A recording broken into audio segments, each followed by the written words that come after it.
여러분 안녕하세요. 오늘은 다시 여러분을 붉은 행성 화성으로 초대해 볼까 합니다.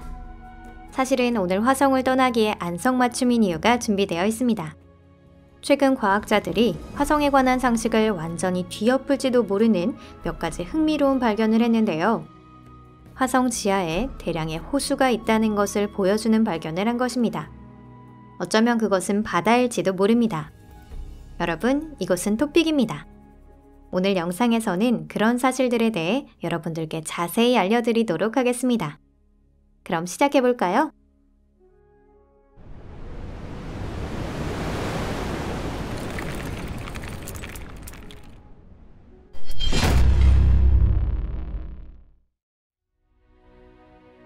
화성에 물은 존재하나? 아주 얼마 전까지 이 의문에 대한 대답은 있지만 그것은 극관뿐이다 였습니다. 화성 표면에 액체의 물은 존재하지 않을 것으로 여겨졌던 것인데요. 그것은 기압이라는 문제가 있었기 때문입니다.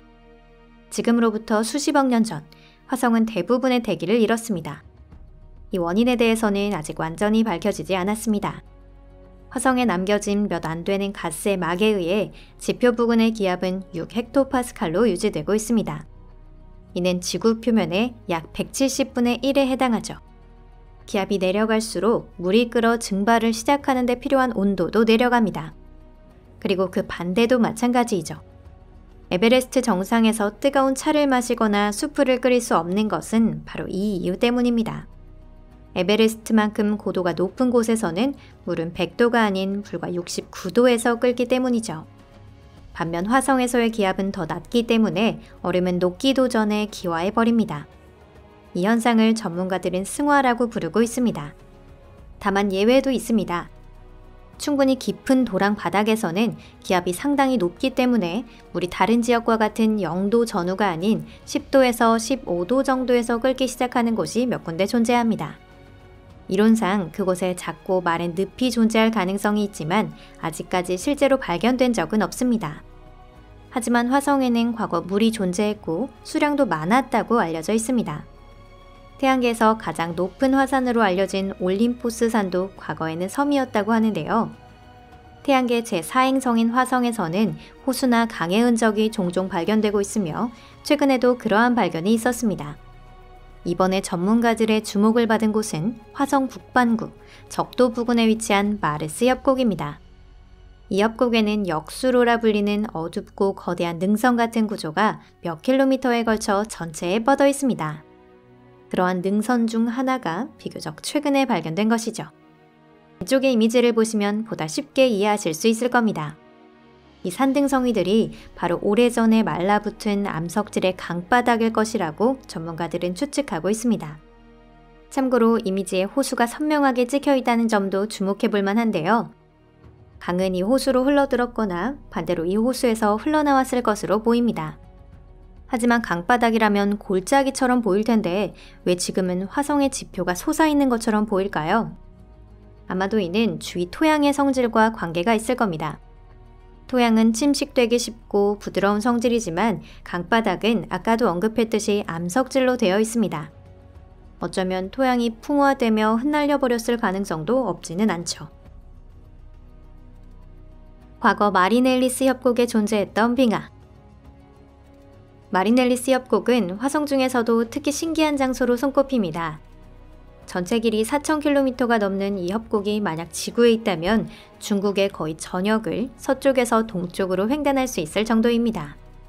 마리넬리스 협곡이 형성된 것이 화성에 아직 일반적으로 대기가 존재했던 시대에서밖에 일어날 수 없는 격렬한 침식 프로세스 때문이라고 주장하는 연구자도 있습니다. 반면 이 협곡이 강력한 화산 폭발에 의해 형성되었다고 생각하는 전문가도 있고요. 분화로 인해 화성 지각에 금이 갔다는 것입니다. 어느 쪽이든 아주 오래전 화성에서 어떤 과정이 일어났는지를 아는 데 있어 이 협곡은 매우 흥미로운 조사 대상이라고 볼 수 있습니다. 최근 이 협곡의 바닥에 꽤 많은 얼음이 있는 것 같다는 발표가 있었는데요. 화성의 얼음은 주로 극관에 집중되어 있는데 적도 부근 마리넬리스 협곡에 얼음이 있다는 것입니다. 우선 그것만으로도 매우 흥미로운 발견입니다. 만약 얼음의 존재가 실제로 확인되면 태고적 과거 화성의 지표에는 액체가 존재했을 뿐만 아니라 지구와 마찬가지로 한랭기와 온난기의 기후 사이클을 반복하고 있었다는 사실을 증명할 수 있게 됩니다. 이유는 모르겠지만 최근까지도 지구는 언제 어디서나 한결같이 온난했다고 생각하는 사람이 있는데 그것은 잘못된 생각입니다. 지구 고대 지질사를 살펴보면 남북의 극관이 적도에 달라붙을 정도로 성장한 시기가 적어도 2번 있지 않았나 추측해 볼 수 있습니다. 우선 지금부터 6억 5천만 년 전에서 6억 3,200만 년 전인 마리노안 빙하시대, 그리고 24억 년 전에서 21억 년 전인 휴로니안 빙하시대가 이에 해당합니다.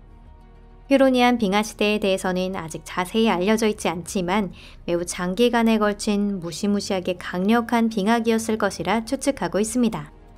화성의 적도 부근에서 극관을 볼 수 있다는 것은 다시 말해 화성도 과거에는 스노우볼이었다는 것을 의미합니다. 그럼 여기서 어떤 것을 알 수 있을까요? 자, 적어도 휴로니안 빙하시대는 지구 역사상 그곳에 사는 생명과 때려야 뗄 수 없는 관계에 있습니다. 이는 바로 산소 대폭발 사건에서 원인을 찾아볼 수 있습니다. 산소 대폭발 사건이 일어나기 전까지 지구 대기 중에는 대량의 메탄이 포함되어 있었는데요. 이것이 초기 지구를 따뜻하게 하는 온실가스 역할을 했던 것입니다. 하지만 산소를 발생시키는 광합성 메커니즘에 적응하는 현대와 같은 생물이 나타나게 됩니다. 이 생물이 대량의 산소를 방출하게 되자 메탄은 산소와 화학 반응을 일으켜 이산화탄소와 물이 생겨나게 됩니다.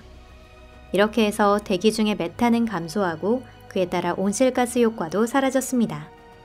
우리의 지구가 차가워진 것은 바로 이것이 원인입니다. 화성의 빙하기는 현재로서는 아직 가설에 머물러 있는 상태지만 지구의 휴로니안 빙하시대와 같은 메커니즘이 작용하고 있었다는 사실이 증명된다면 그것이 나타내는 것은 딱 하나, 화성에 생명이 존재했다는 뜻이 됩니다.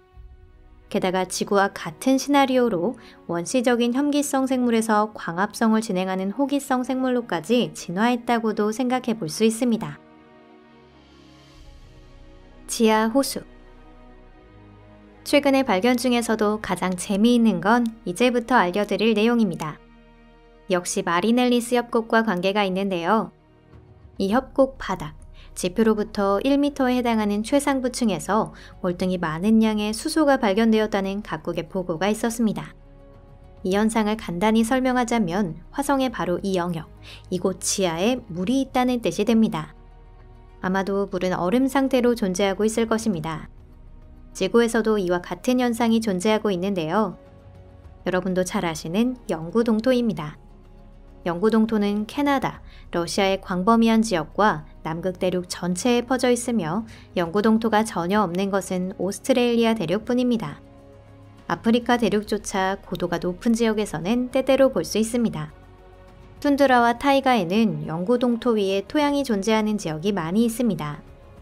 이 사진을 보면 그 모습을 선명하게 확인해 볼 수 있습니다. 마리넬리스 협곡의 밑바닥에도 이와 비슷한 것이 존재할지도 모릅니다. 즉 겹겹으로 된 파이처럼 표층은 우리가 잘 아는 불그스름한 화성의 모래로 되어 있고 그 밑에 얼음이 숨어 있는 것이죠. 하지만 가장 재밌는 건 거기가 아닙니다. 바로 이 영구동토가 어떠한 형태로 늘어나고 있을 가능성이 있다고 하는데요. 어쩌면 영구동토층 아래에는 내부의 열이 얼음을 녹여 얼지 않은 액체에 물을 담고 있는 호수가 가득할지도 모릅니다. 지금까지의 발견과 조합해보면 마리넬리스 협곡의 수미터 아래 지하에 생명이 존재할 가능성은 높다고 볼 수 있습니다. 어쩌면 그것은 지구 생물과 비슷할 수도 있을 겁니다. 다만 우리와는 조금 다른 진화의 길을 걸어왔겠죠. 이 가설이 맞는지 틀렸는지 그것은 머지않아 알게 될 것입니다. 어쨌든 이러한 발견에는 모두 유의미한 희망이 있습니다. 게다가 화성에 생명은 존재하는가 라는 옛 의문에도 긍정적인 대답을 줄지도 모르겠습니다. 낙관적인 희망과 함께 오늘 영상 마무리하도록 하겠습니다. 여러분 끝까지 시청해주셔서 감사합니다. 영상이 마음에 드셨다면 좋겠습니다. 채널 구독 버튼과 좋아요도 꼭 눌러주세요. 영상을 놓치지 않도록 알림 버튼을, 친구들과의 SNS 공유도 함께 부탁드립니다. 여러분의 응원이 언제나 저희에게 큰 힘이 됩니다. 그러면 여러분 잠시 동안 작별입니다. 다음 영상에서 뵐게요. 안녕히 계세요.